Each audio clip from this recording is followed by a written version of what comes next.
Значи той ти си много добър приятел, може да се разчита на теб. Ти си много хубав, тъкан, забавен. Наскоро се сближихме. Много си ми ценен, много те обичам.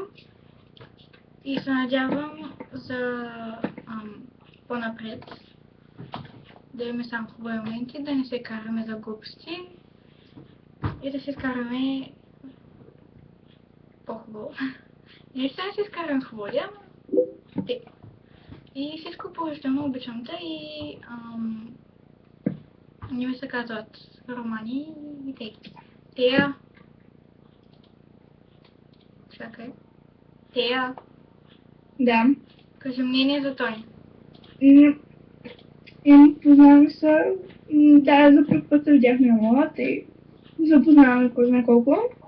Ми хубав, забавен, може да кажа, беше всичко положително. И общо взето е.